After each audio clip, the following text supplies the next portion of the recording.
Hi there. How are you? Good. How are you doing? Fabulous. You look Fabulous. like you're in paradise. I know. You see all that water? I wish I was. But no, I'm not. Too funny. Oh, congratulations. Oh, on what? Well, I think was that last week. Oh, So yeah. Well, you know what? Like half of it totally fell apart. So, I mean, like shit happens. yeah, it does. Yeah. Yeah. So, but then it ended up working itself out again. But I mean, I was having a panic attack like for about 4 days straight. You know, I was like, I think I saw it like last week because it was I didn't get to be on the conference call anyways.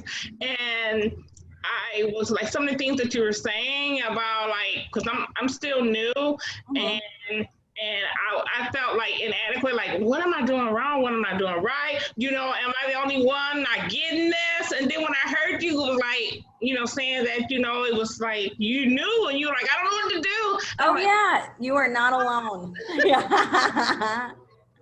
You are not alone, girl. No, I have no idea what I'm doing. I hate to say that, but it made me feel good. Like Good.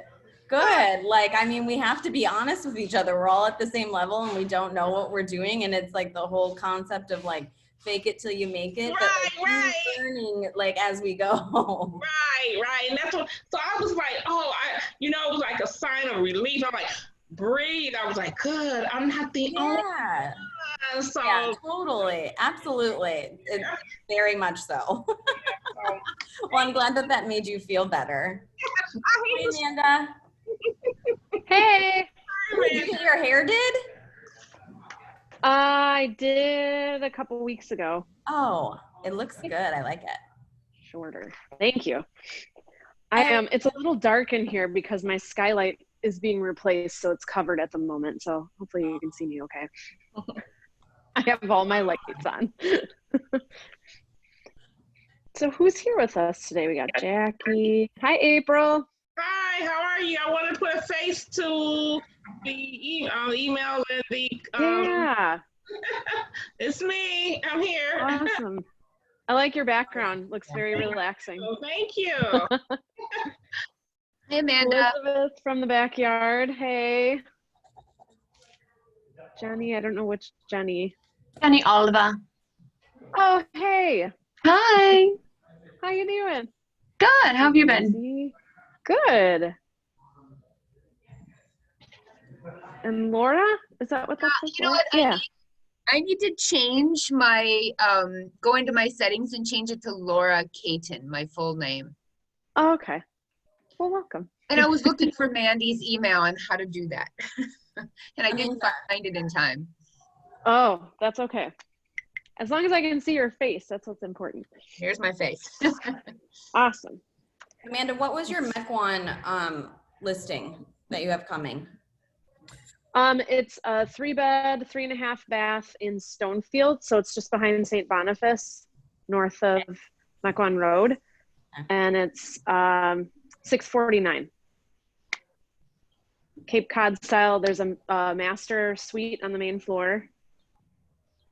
Great backyard, 2-car attached garage, and then the rest of the bedrooms are up with a full bath. It's a little wallpapery, just a little bit. Oh, okay. Like most of those are. That's a good heads up. But, Thank you. yeah, but they're motivated. So if you have somebody who wants to be in there, $649 is a great price for that community. Okay, doke. Thank you. Sure thing. Yeah, new listing. Woo! I still get excited about these things. That's And good. nervous and all of the above. Yeah, the sellers are so sweet though. That's the best part. Well, we're at 10:31. I suspect we may have some people pop on, but while everybody's here on time, we're gonna get started. So what I thought would be good to talk about today, we're kind of nearing the end of the quarter. It's been a weird quarter, right? So weird. So many things, good things, bad things. lots happening that's not typical. And what I love about setting quarterly goals is that when you have a quarter like this, you have the opportunity to kind of reset and refocus for the next quarter. And one of the things that I'm doing personally for next quarter, so kind of the way that I set up my goals is I do 2 to 3 goals a quarter. So I have like 7 to 10 total for the year. And one of my goals is always a production goal. So it's an achievement goal, so to say. So, it's a number of units and volume associated with that is always one of my goals. But then I have 2 others, and I try to make at least one of them a personal goal or something that connects to my life outside of work. So for me, my 3 goals this quarter, I've got a production goal, and then I have a goal to do a workday startup and shutdown routine. And my 3rd goal is to do a weekly preview. Now, this is something that if you've come to my classes before, I've kind of done this on and off again. And I think it's important to note that I don't do this perfectly. I am constantly trying to figure out how to keep myself on top of this, be accountable, have a system that doesn't require a whole lot of thought that I can just do automatically as a habit. And it's a constant battle. I'm always having to, every quarter I step back and say, like, what worked, what didn't, what can I do differently this time, and how can I make myself more efficient, and also prioritize that life isn't 100% work, which for some of you I know is very easy to fall into. So it's a good way to kind of put those important things into my life and make sure that they're happening. So having this time to reset, I thought it would be helpful. I've gotten feedback from people, and I'm curious to hear your thoughts on this as well. We've got these top 5 things. There's all this other stuff going on, especially if you have a potential client or something going on, with a new listing or somebody who you're trying to get out on showings. And it's like, how do I get all this stuff done? And so I thought it would be good to talk about how I plan to do my weekly kind of review and setup, and how that ties into prioritizing my time. But I'm curious from all of you, like, how are you feeling about time use right now? Is that a challenge? Do you have some tips or some things that you found that have worked for you? I like to time block. I color code everything. I try to schedule stuff because I don't like being disrupted. I don't like last minute. So I try to plan as much as I can. And then around like Thursday, I'm like, okay, let's fill in more time for the weekend, figure out what's going on. And then it always ends up like avalanching on top of me, which is fine. I can always keep up, but I can't. It's weird because I want to have the work-life balance, but then somebody will call me and be like, hey, can you do this showing, and this showing? And then all of a sudden I'm gone for 3 hours, and my family's like, so remember that dinner we were planning? I'm like, yeah, we're going to do that next week. And then it happens again. So I don't say no, but I mean, that's the only income that I'm making from this right now is when I do showings for other people. And my family understands it, but there's a lot of last minute. Yeah. Well, and I think one important thing to note, and then I have a question for you, Elizabeth, is the seasonality of things. So not just like seasons of the year, but like seasons of your life and your career. And so right now, being new, it's that season where any opportunity coming up has a lot of weight. And even if it's not somebody who's going to buy a place, it's an opportunity to maybe make some money, make a connection, get some practice, learn something new. And I have probably had that mentality for a little too long, to where there are times when I can say no, and I can call on helpers, as somebody who does call you for showings, and make sure that I am remembering that when I say yes to something, I'm saying no to something else. I had an extensive conversation with my husband a couple weeks ago about that, because I'm such a yes person when it comes to my business and my clients, that sometimes I forget that means I'm saying no to him, my family, my health and well-being. So it's a hard balance when you first start out, especially. And so at least for me, when I started out, I said to him, like, okay, I'm going to do everything possible to totally rock this business. And it's with the intention of setting us up for success together financially. So, and to be able to do something I love where I'm not miserable every day. And so there was a little give and take with that, but there is something to be said for having control over your time and saying, this day, this one time is blocked and there is nothing else I can do at this time. It's an appointment, and to see it like a showing, which is hard, very hard sometimes, but I think it's important. I only said no one time because it was my son's birthday. Other than that. Yeah. And it's hard to not say no. But you know, I was reading a quote the other day that the most successful people say no more often than they say yes. And it's hard to do that when you're new, especially because you don't want to miss out on an opportunity. But I think really kind of honing in on the most important and making sure that those big rocks have a place in your schedule that cannot be moved, or you have a backup plan. Okay, so if I have a showing pop up for today, I have blocked tomorrow or something like that. I'm also curious, Elizabeth, like, for example, how is your today set up with your block schedule?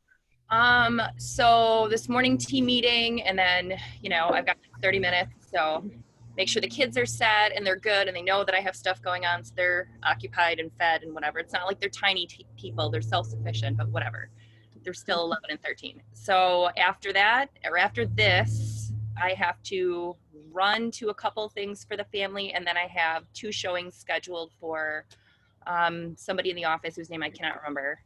Anyway, she's in Chicago, so I'm doing 2 showings for her this evening. So in between then, like I went through all the hot sheet stuff, all the client emails. I've got a bunch of people that are looking for rentals right now, so I'm setting them up on email drips for new rentals. If you guys didn't know, you can search for rentals on MLS. Mm-hmm. So that's a great way to like build up possible clientele if somebody's renting for a year and they're like, oh, you were super helpful, I'd love to buy from you. So that's another avenue that I'm trying, but it's just, you know, doing what I'm doing. That's my day. So when you set up your week, are you like, okay, I know that my most important things this week are going in first. Yes. And then, you know, the things that pop up maybe fill in other areas. Is that kind of how you set it up? Pretty much, yeah. And I try to schedule as many appointments as I can. And I look at everything like it's an appointment, but I like it when things pop up. But I don't like it to be like, hey, can you be somewhere in 15 minutes? Because a lot of the time I can, but it's still rough. So yeah, I just kind of rough it in, and then I let the family know, because, you know, everybody's home. Like, this is what's going on today. What do you need from me? Because I'm going to be doing this. If you need anything else, I'll be on the patio working, which is the greatest thing in the world, by the way. Awesome. Well, and are you finding, and this is a question for everybody else too, are you finding that showings tend to happen around the same time? Like if you're blocking out your schedule for the day and you're like, I'm going to do these projects, I'm going to try to be uninterrupted during this time. Are you mostly finding like evenings are pretty much when the showings start to pop up? A lot of the time, yeah, for other agents. I did get one of my clients take a half day off work, and we saw like 7 places one day, which was fantastic. But then she disappeared. So whatever. Okay. But so for the most part, having that like evening time, maybe like 4 o'clock on, being like a showing, potentially showing time. For the most part, I've done that as well. And when I'm planning out my next week, one of the things I look at is who am I working with right now? And that's like my pipeline, right? So it's people who are like looking right now, people who say they're a couple months out, people who say they're a year out, people I've met with already. Because you never know if you've got a 1 year out person and you are checking the hot sheet, or you're sending them those MLS email updates of new listings in their areas of interest.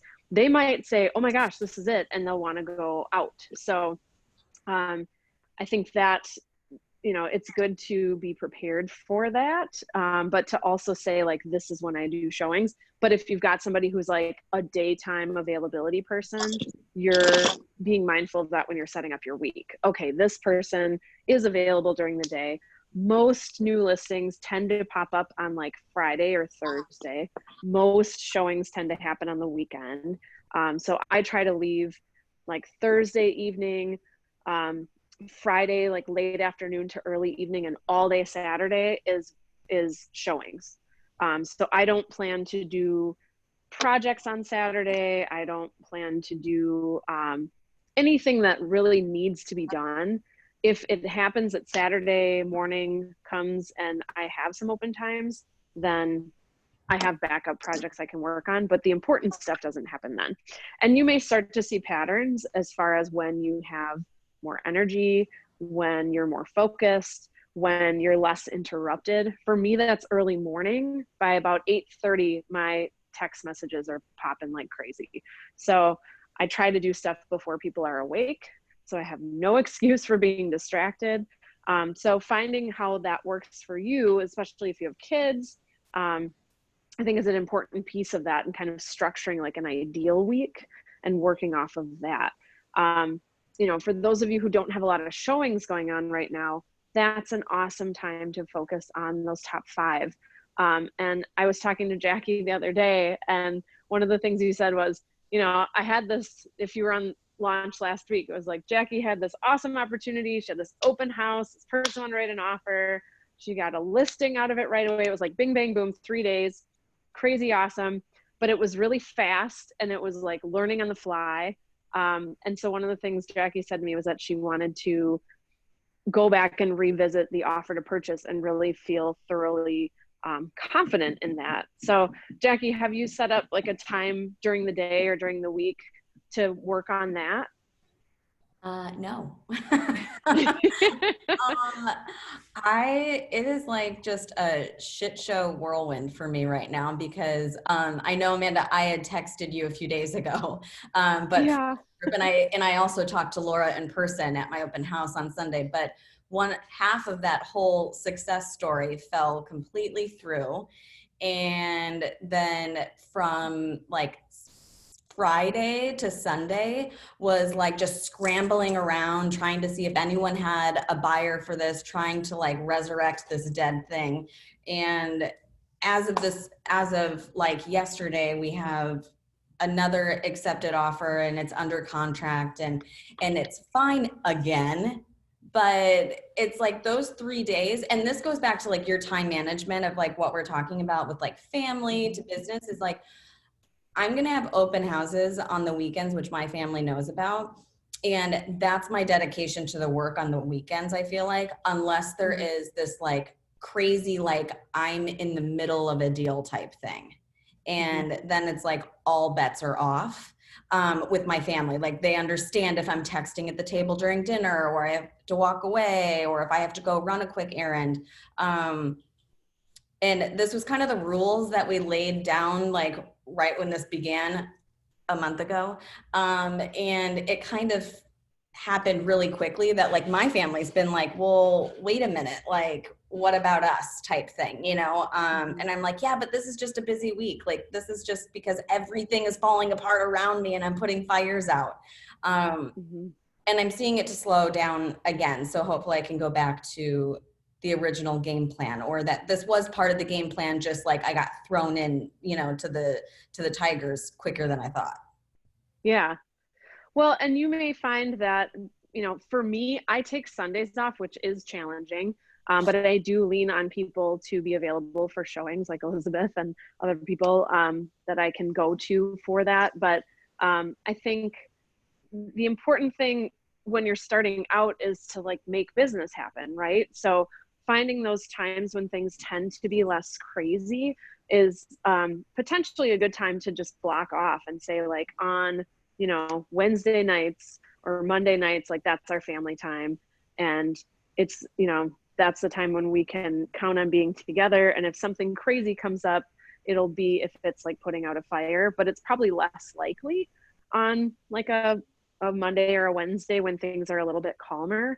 So finding out when it's most realistic, you know, like I tried to say at first, like, oh, we'll have date night on Saturday night. And like, yeah, but all day Saturday is showings. And then what am I doing? I'm writing offers. and I'm waiting to hear back on offers and I'm writing counters, and that can go into the evening. So making a plan for 6 p.m. on a Saturday doesn't make sense for how this business generally operates. So we've had to kind of find the times when it makes more sense that we can truly have focus time without being too,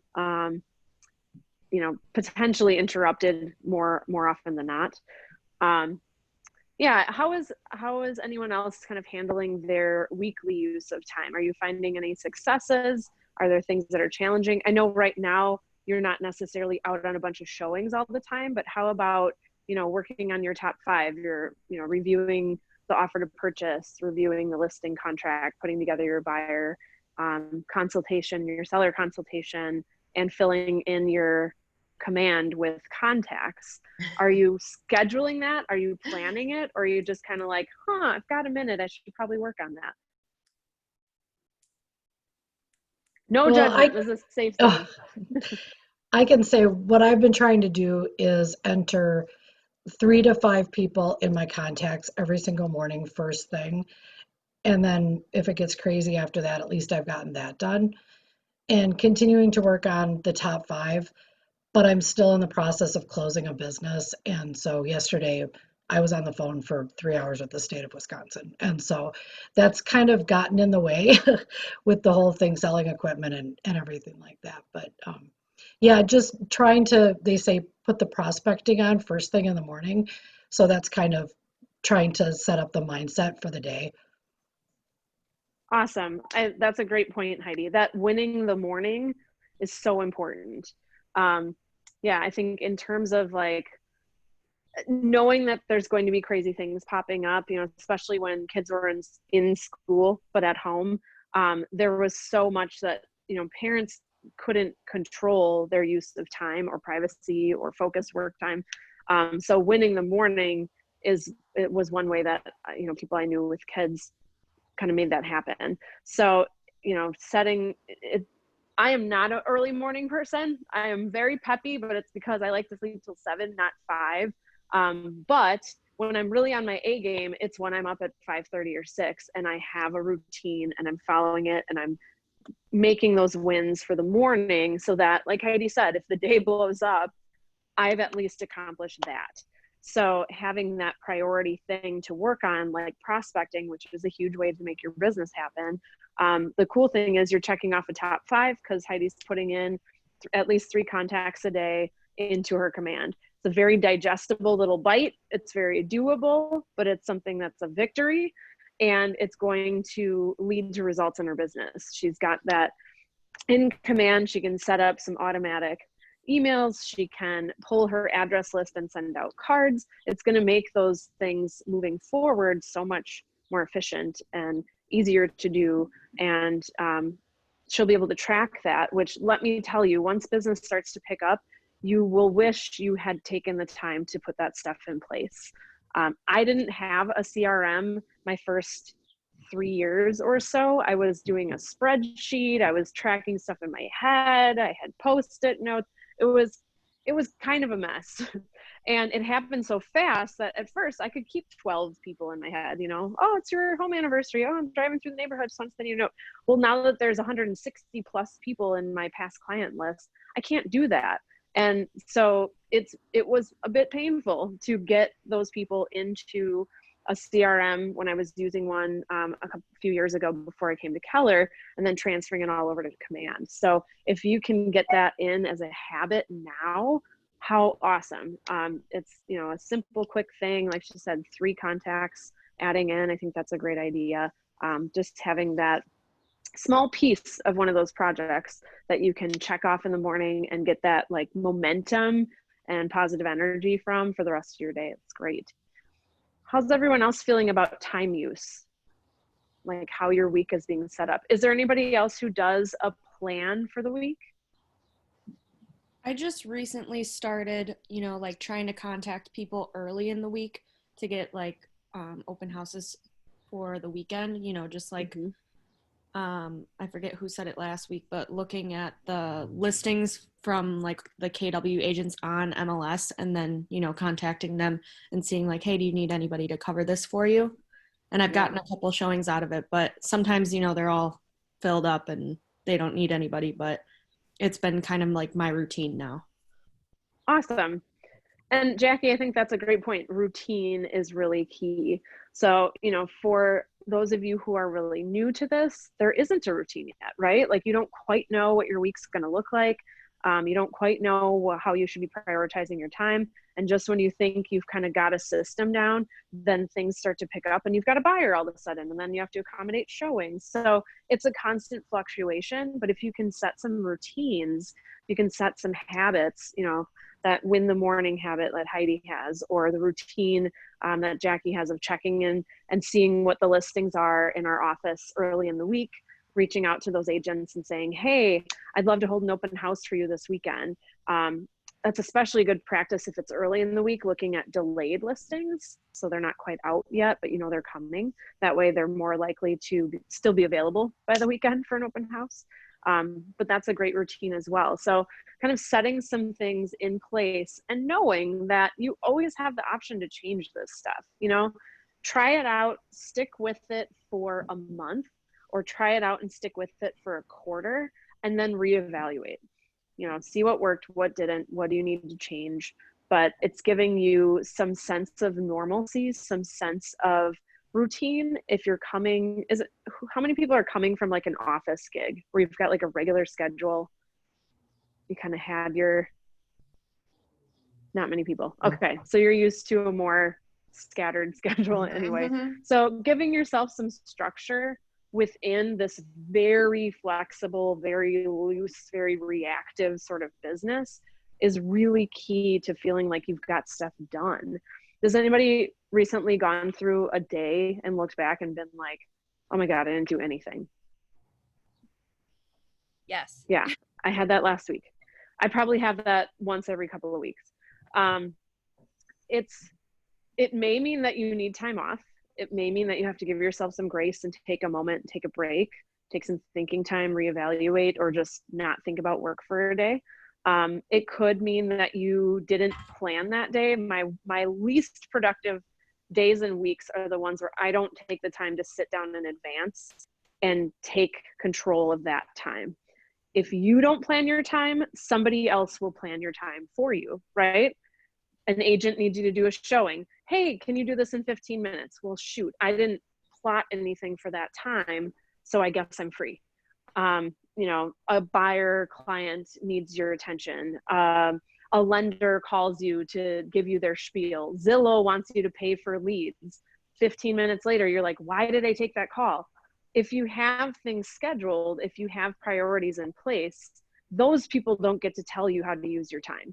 You can say, you know what, I actually have an appointment right now. They don't have to know that it's not an appointment with a client, that it's an appointment with yourself, that it's an appointment with a project, that it's an appointment with your family. You don't have to explain yourself. Just say, I have an appointment right now. I'm not available. I'll be happy to follow up with you after. Take control of your time now, because once you start to get busier, it's so easy to get caught up in that like tornado of madness, which some of it is unavoidable. Like Jackie said, if things are falling apart, you have to put out fires. You may have to take control of that, but at least then okay, what I was supposed to do today were these 3 things. This thing is happening. It's probably going to take up this much time. I'm going to proactively figure out where I'm scooting that stuff, or I'm going to talk to my family and say, look, here's what's going on. But you're at least giving yourself that opportunity to feel like you're in control, because it can spiral really quickly, right? So I want you to get out paper or digital note taking, however you do that. If you have your schedule handy from last week, pull that out as well. I have some questions I'm going to ask you.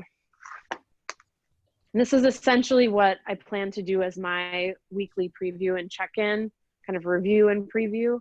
And I'll keep you in the loop on how this is going, because this is accountability after all. And so I have to be accountable to all of you if I'm telling you how to do these things. So first question, name 3 of your biggest wins from last week. Name 3 of your biggest wins from last week. So these could be personal, these could be business, they can be small, they can be big. Accepted offer, woo, or I, put 3 contacts in command 4 days last week. I started to establish a morning routine. I got up on time. I started watching the YouTube videos of our, launch and productivity. Whatever that is for you, ideally that gets built off of a goal that you set, some goals that you set for yourself for the week or for the quarter or the month, but you may not have set goals yet. So just 3 victories, 3 wins from last week. I'll give you a couple of minutes. I should be playing some music right now. Is that helping, Elizabeth? Okay, I won't.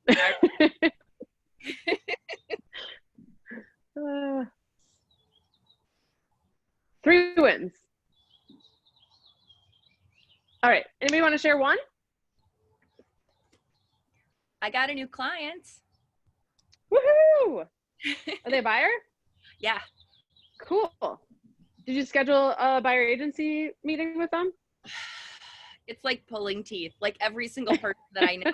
But it's a guy that I went to high school with. He reached out about the open that I had posted that I was doing this past Sunday. And he was like, I could do all cash up to 3. He said I could finance up to 325, or I could do all cash up to 4. Find me something. And I was like, So great. All over it. Excellent. Who else? This is Laquita. I'm here. My camera's not on though. Hi, Laquita. Hi. Why isn't your camera on? Oh, I can turn it on.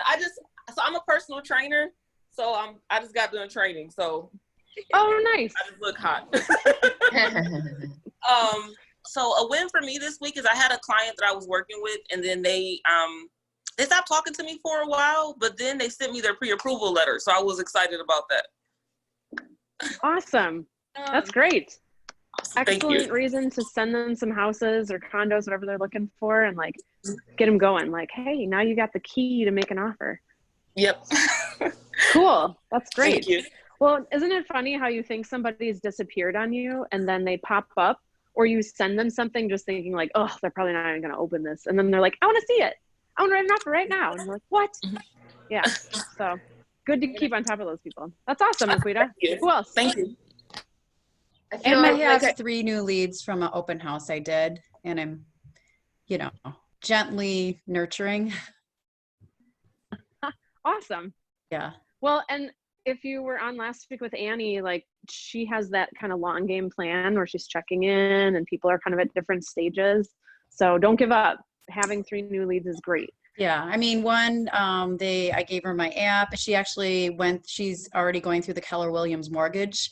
I got notification for that. So cool. She hasn't really communicated much back, but she's doing things. So I'm like, well, I guess that's progress, and I'll just send her a house that I think fits her every now and then. And she must be doing things behind the scenes, preparing. Cool. Yeah, get her on an auto email update through MLS, set up a search for her and get those emails to set up automatically send to her. That way you can see when she opens them and you'll kind of know what she's up to. It'll be a good excuse to check in. Yeah, I thought I did that with all 3 of them, but I have to double check and make sure because I don't see it opening. Okay. Yeah, if you check through subscriptions, that's the best way to get into that. But yeah, that's awesome. Nice. 3, that's fabulous. Oh. Cool. I feel like I Thanks made for a lot sharing of that. connections last week with meeting with heads of groups and then drive around to open houses to meet fellow agents just to build relationships and decide what I want to do and where I want to go. And it's kind of right now, I ended my last job Thursday with school. So last week was filled with a lot of just managing appointments that were coming in for this and seizing those opportunities without really being able to structure a day because I'm getting online to do a Zoom class or do a Zoom meeting or catch up on something. I have not even started Command. I can see how you really feel how if you don't do one thing you can get like, you have to focus on the things that you did do. Yep. Because there's Exactly. always going to be something that you feel that you need to get to. Always. And Every it's day. I probably feel this way all the impossible to time. get to everything, right? It is. Well, and that's why having those priorities is so key. You know, being able to start with some momentum of your wins is so important, even if, you know, there are definitely times when I feel like, oh my God, last week was terrible. What am I even doing? My business is falling apart. I'm terrible at this. And then I'm like, oh wait, I forgot this happened and this happened and this happened. I'm like, oh, it wasn't so bad. So it's a nice way to kind of get that momentum going. Yeah. No, I was going to say about command. I don't remember if it was Charlie or who put it on the Facebook page yesterday, but there's another agent doing a 66 days of command on YouTube, and I started doing it yesterday too. And so it's just little bites for 66 days and really geared to new agents. I just think Awesome. it's a really good idea to do that if you haven't started on command. Thank you. And that's an excellent point, Heidi. If you are in a position where you're newer, you don't necessarily have buyer activity or seller activity yet, this is the time to set your priority schedule to learning. So you definitely want to be putting yourself out there and trying to get some momentum going, trying to get some experience as people are getting back out in the field. But using those great resources like being a part of team meeting, coming to launch and productivity, utilizing those other opportunities for education, I think are a good idea. And I think it's very important to keep in mind when you're doing that, that you should not feel like you have to take every single thing you learn from everything and do all of it right away. You know, take one nugget that you can implement and maybe build into your week or your habits or routines. But that's a great resource. Thank you, Heidi. So we've got our 3 big wins for the week. This is important to reflect back, and you can do this at the end of the day. For me, the days fly by. I'm trying to like find the best way to kind of end my work day and start my day outside of my evening outside of work. So weekly is a better way for me to do this. The next question I have is, does anybody have some goals that they set for either the week, the quarter, the month, or the year? Have you done any goal setting? I do, and then they always change. It's a moving target. Well, yeah. Are these related to business? Some, yeah. Yeah, some Okay. are like, one of the things is I'm trying to step out of my old job and more into this job. So transitioning is a big one while still building this business. Mm-hmm. So are you, Beth, are you working off of like a yearly set of goals, monthly, quarterly? How do you set those up? Well, this year kind of ended up starting one way and then had to change, obviously. Yeah. I kind of have an ultimate goal in mind when I completely transition out and I'm more full-time. So that transition still is happening this summer. It just hasn't happened yet. So the goal is to transition away from the old job to real estate. Yes. Okay. Yeah, which will help with the distraction. You know, all of a sudden things happen at the other job that take priority because I still have that job. But then trying to have priorities here to build this job. So it's always a shell game. Yeah. Well, and I think if you're looking at things from a weekly perspective, taking your major goal, making sure that it's very specific, it's measurable, it's time sensitive, and then breaking that into pieces. One of those pieces could be your 1 week. What I find myself doing is I'm really great at setting really awesome goals that seem fabulous, but as soon as I start trying to accomplish them, I'm like, oh, this is going nowhere. And there are weeks where I'm like, I'm not getting anywhere with this. So what I have found to be most helpful is to take something that's more attainable, but a little bit of a stretch. And instead of just being like, well, that's my goal, so I'm just going to do that, and thinking that I can like will my way towards it, which I can to some extent, but it's exhausting, is to take a piece of that and say, okay, really simple. What's the one thing I could do this week to help me get one step closer, even if Right. it's small and it feels silly to like make that a goal. And I think like, oh, I've got all week to do this. This is so goofy. But then the week happens, right? So just setting something small like that and having that victory gets me one step closer, gives me a little momentum. Maybe next week the bite's a little bigger. So I think if you aren't setting goals, or if you're setting goals and they feel a little mushy, like they're just, it's hard to measure how close you are to that, or you don't have steps broken down.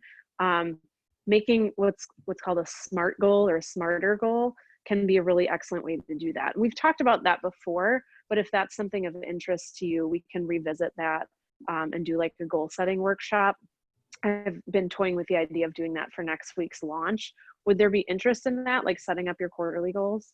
Yeah, I think like the one thing that with the small domino, I think identifying what that small domino is, just so that you can feel like you have one little victory to build on. Because for new agents, there's so much, it's hard to even identify the small domino. Mhm. And It's then you true. get There's so lost. much. Exactly. There's so much to do. And, you know, if you're trying to figure out like what should I be focusing on as my, you know, 2 to 3 goals for the quarter and how do I break that down? That's something we can talk about in those accountability calls. I mean, I know they're kind of short, you know, 20 minutes or so, but if we've got, you know, if you kind of have your goals ready and then we can talk about them and refine them a bit, that's also something we can do in those accountability calls. So if you want to set those up, text me and we'll set up a time for that. People are not taking advantage of those as much as they should. So that's a good time to do that, but we could do a workshop for that as well. I think the quarter is a good time, especially this coming quarter after this crazy quarter we just had, to kind of set yourself up for the next quarter and make it really specific to where you are in your process with getting into real estate, with starting your business. So when you have those things set, then part of the weekly review is how far did I get on those goals, and kind of giving yourself a measurement of like 100, you know, 0 to 100%, is an important piece, just to say like, oh yeah, let's revisit my goals. Let's remind myself of where I'm prioritizing or should be prioritizing my time, my energy. Or maybe it's not that great of a goal and you're like, you know what, it doesn't really move me. I'm really not motivated by this. How can I either change how this is worded, adjust what I consider to be like completion of or accomplishment of this goal? It may come down to that. So it's a good thing to refresh yourself on a weekly basis. Next question I have is what worked and what didn't. So looking back on last week, you probably had something in mind, or you started something, or you were hoping to get to some point, or the week has ended and you're like, oh, I guess, well, I thought I was going to get that done, but I didn't. So what worked and what didn't? And this could be how you approach things. It could be how you used your time. It could be like what time you got up, what time you went to bed, whether you got enough sleep or exercised, whether you know, got any traction with some of those buyers you have who are kind of flaky. What worked and what didn't? I think what worked for me is I did get some traction, interest from the leads, this and that. I think getting organized in a way that works for me to be able to track them, because they're all in different phases, and you know, they might get lost. And I know I have them in command and opportunities, but I don't know if that works for me, 'cause I need to like see it, you know, like I think Annie was on the call last week where she has a whiteboard, and, you know, like I think I need to set up a system that works better for me. I do Post-its. I Yeah. use command, but I literally have a frame in my office with Post-its on it, and I scoot them around based on where they are, and I need that visual. Yeah, I think I'm the same way. I got to set up a system. Yep. Sounds like an excellent goal for next week. Yes. Or this week. I mean, you're pretty early in the week, so you could definitely do that this week. Anybody else for what worked or what didn't?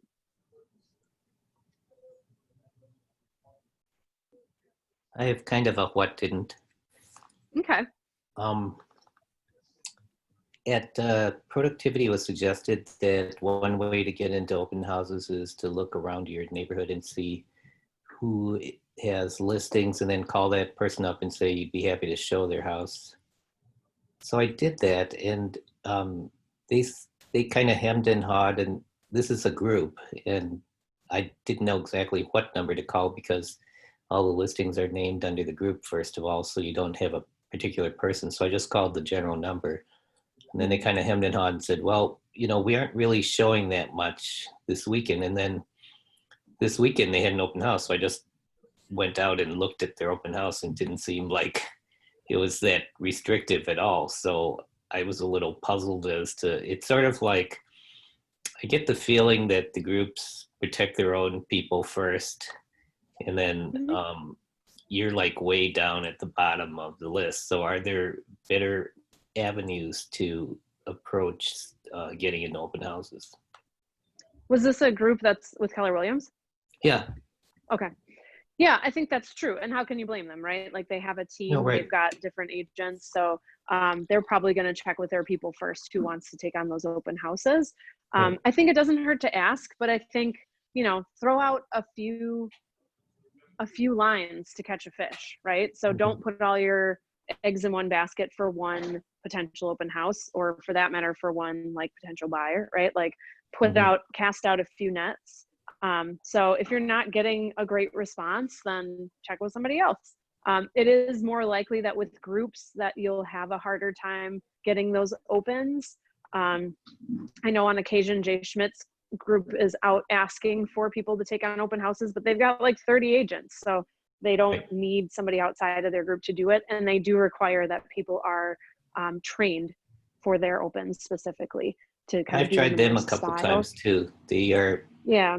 You're probably more likely to find an independent agent or a small team that needs a hand rather than a bigger team. Yeah. So in a group, is it true there's no single listing agent? It's the group that lists it? In MLS, you mean? Yeah, because I wasn't able to determine who is the particular agent for a particular house in a group.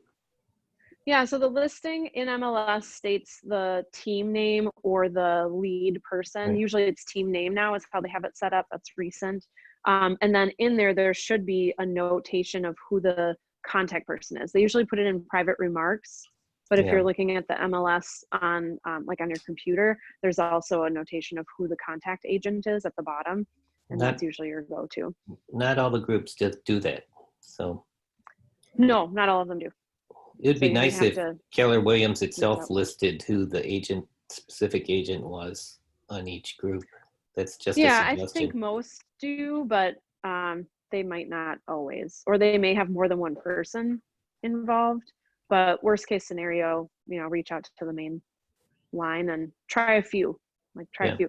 There aren't a lot of open houses right now, so if you're new and you're trying to figure out like how do I shadow or how do I get an open house, everybody's approaching this differently. I'm not doing open houses yet, and I'm not taking shadows right now because I'm like, COVID is still very much happening. We just had a spike in many places around the country, and there is no cure, there is no vaccine. So I am approaching with caution. Other people are doing open houses and they're doing it very carefully, and that's totally cool. That's their prerogative. So we're all approaching it differently. So it's a weird time where it's a little bit harder to get those opportunities to shadow or take on opens.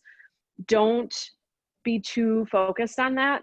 Find other things to work on in the meantime. There's other things you can do. That's a good idea. Anecdotally, I went to about 6 and I saw everything from people wearing masks and having lines to somebody with no mask and bare feet showing the house. So yeah, it varies. And you know, like they said in the meeting this morning, like people have cameras, they have nosy neighbors watching you. Be on your best behavior, because number one, that's you representing yourself as your business as an agent. Number two, you're representing the client you're with potentially. And if they're trying to get an accepted offer in a competitive market, not following the seller's wishes is a great way to not make them happy and not want to work with you. So keeping those things in mind. I loved what Laura said about going to open houses to meet agents. That's something I did when I was new with Brokers Open and open houses. So if you can't get an open house or you can't get somebody to let you shadow, go to an open house as a, interested buyer. Just see how it's put together. See how the agent behaves. Do they have paperwork set out? How do they greet you? Do they ask you to sign in? You don't even have to say you're an agent. You can decide how you want to approach it. Do I kind of secret shop this and see how they handle it? Do I like how I felt as a visitor? Do I like how they did that? Or go in and say, I'm an agent, and kind of chat with that agent. If they don't have a lot of people there, they will be happy to talk to you most of the time. Right. You can ask them all kinds of questions. I would find who was at broker opens, and I would purposely go talk to them because I wanted to talk to that agent. Like, I would identify agents who operate how I would like to operate, who work in areas where I want to work, and I would purposely go to their opens or their broker tour to talk to them, to make sure they knew my face. So when I wrote an offer, they already know me. They've seen me before. We've had a nice chat. And it's a great opportunity to ask questions without the pressure of being in a transaction with them. And they're sitting ducks, right? They shouldn't be doing anything else but being at that open at that time. So it's a really good time to get people's attention, be able to talk to them a little bit. Obviously be respectful of the fact that they are working, that they are going to want to talk to whoever comes through the door.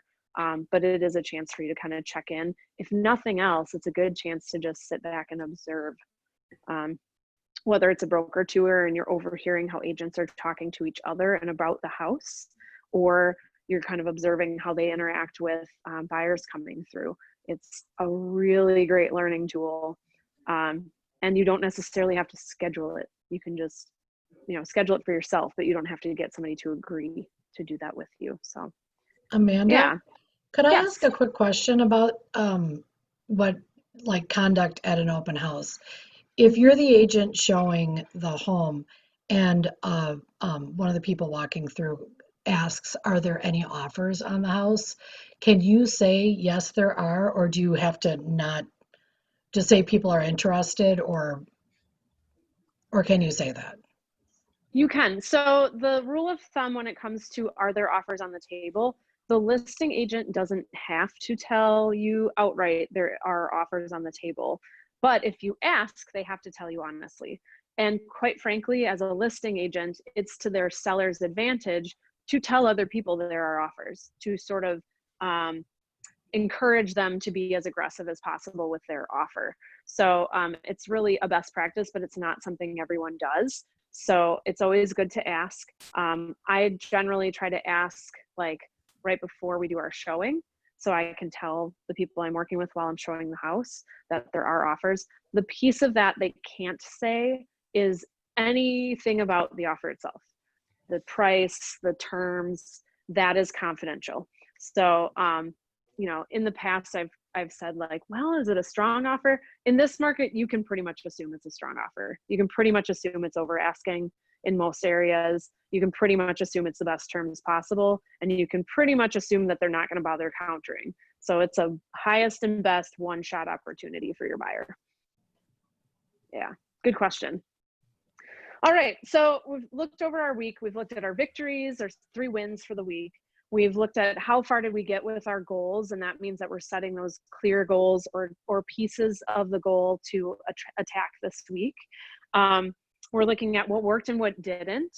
Not beating ourselves up, but just saying what worked and what didn't. And maybe that means we need to get some questions answered to figure out how to not have that happen next week. Alex had a great question. Now he probably has a different plan going into next week of trying to get some open houses. So kind of reflecting in that way is really important.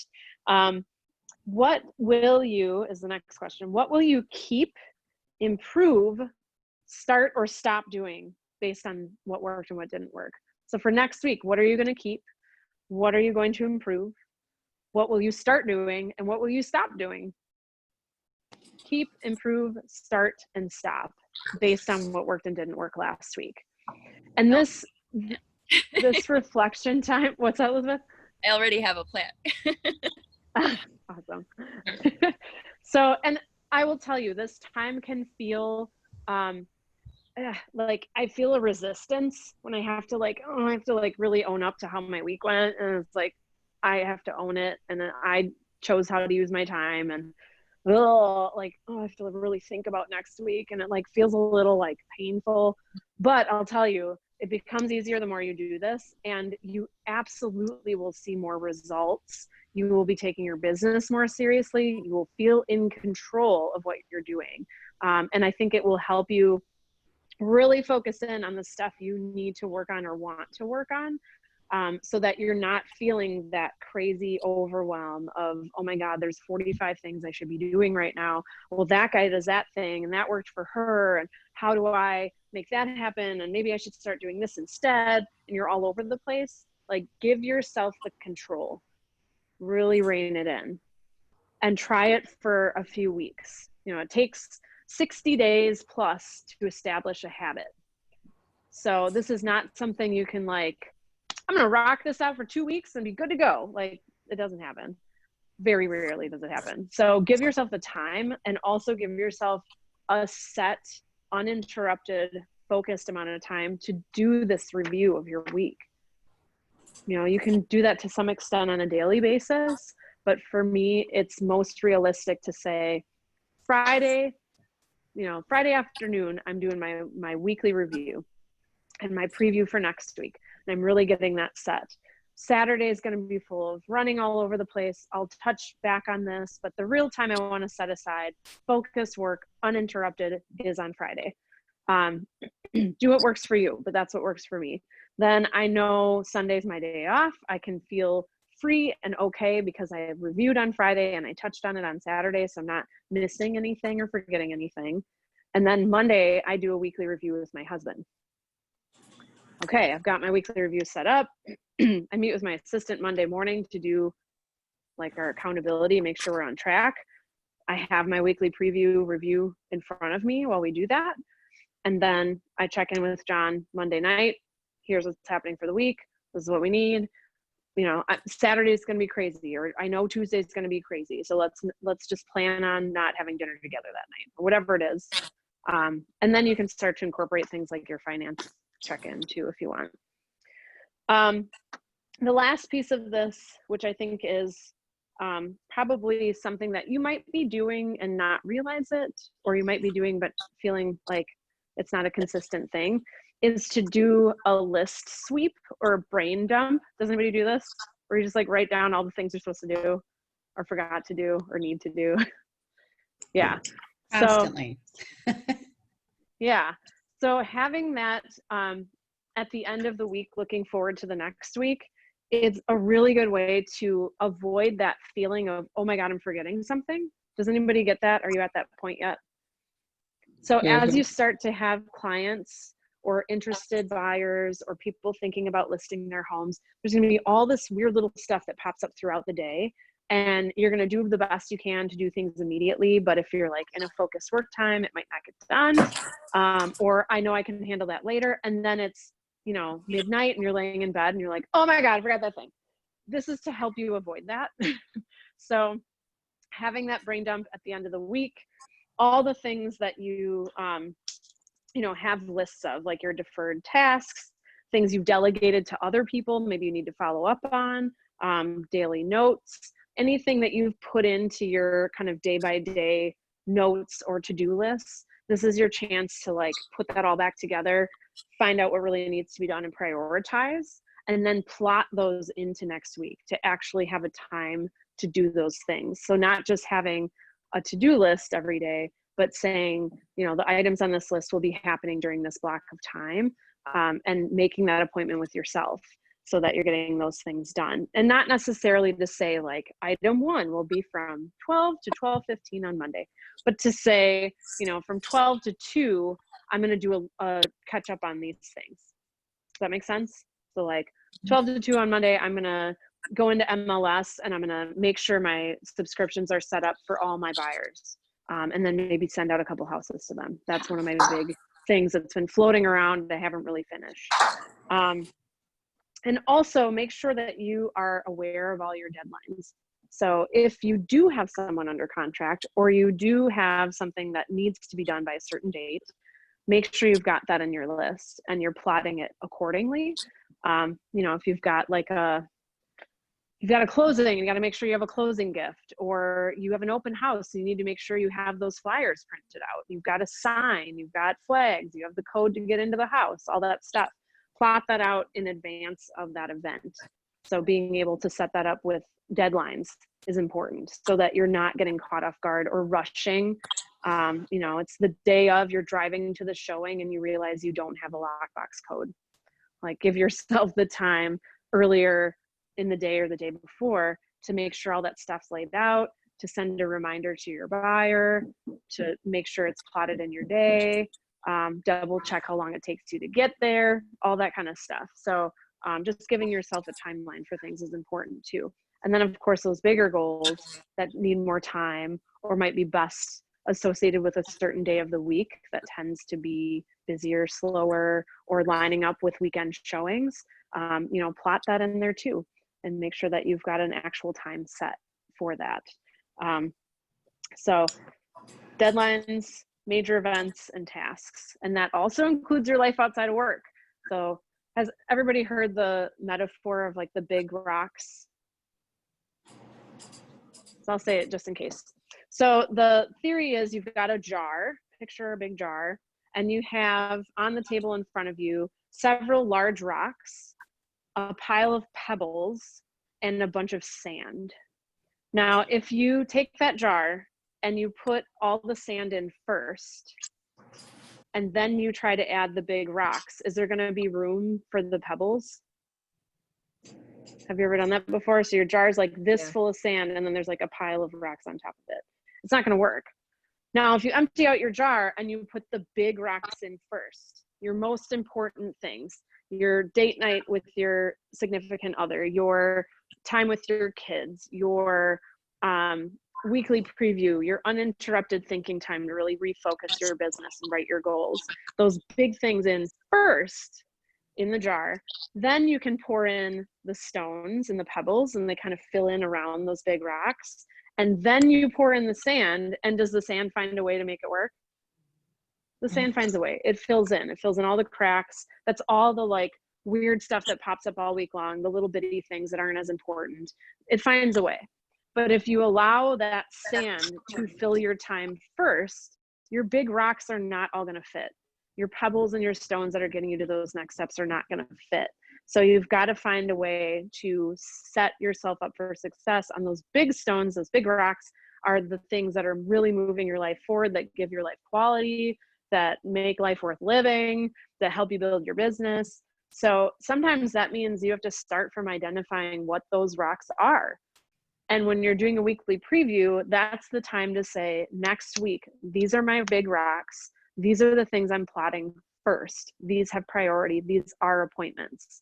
And whether you want to set them so that you have like a priority day and time and a backup day and time, because you know that's how things are going for your business right now, do that and make sure the people that are involved with that are aware of what that plan is. Or it's unmovable and it's a priority and that's when it's happening.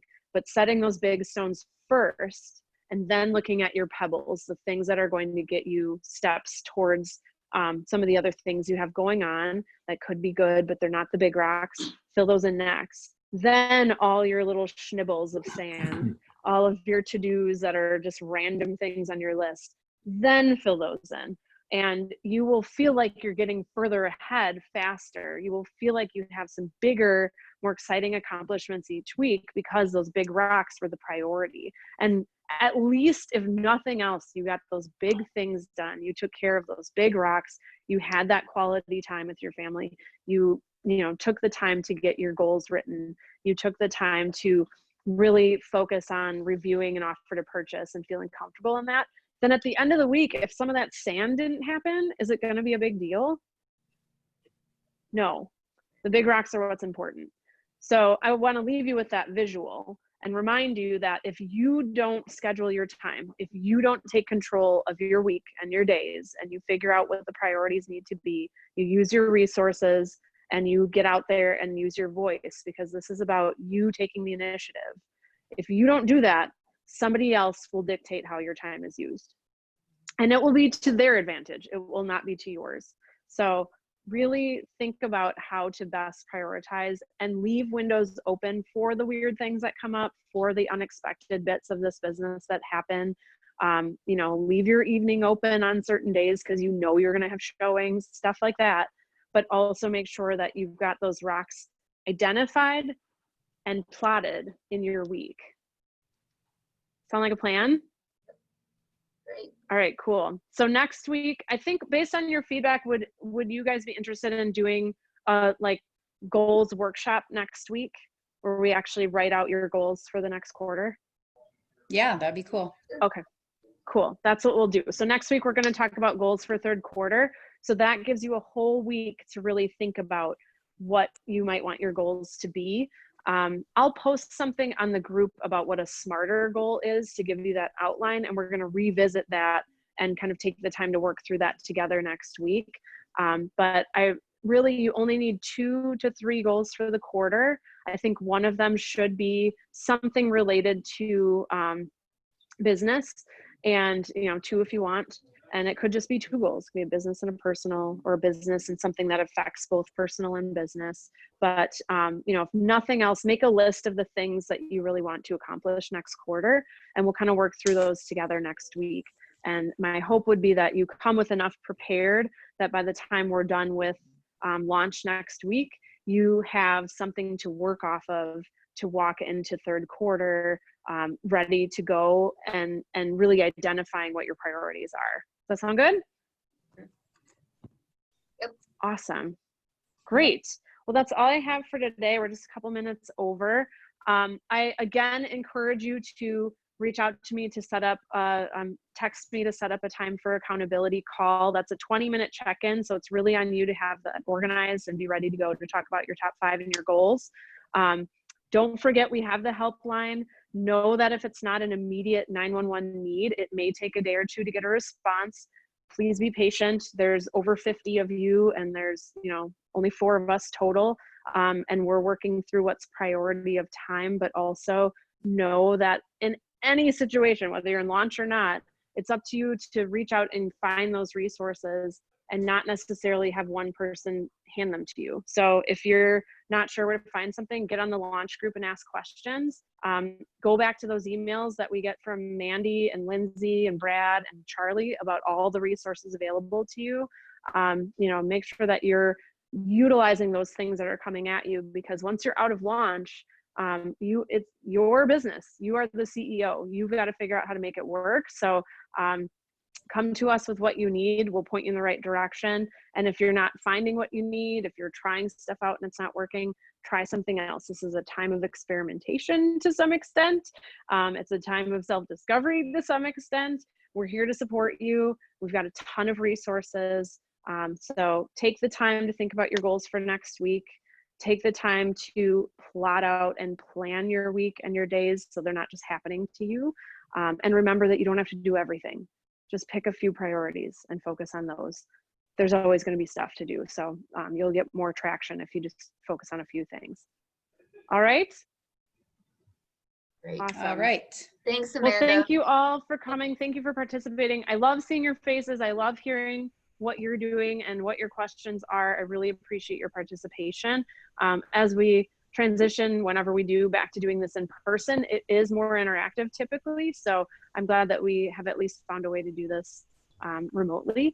And yeah, text me to set up accountability. Make sure you're getting your goals in line for next week, and we'll talk more about that next Tuesday. And I can't wait. Fabulous. Thank you. All right. Have a great week. Thanks. Bye. Bye.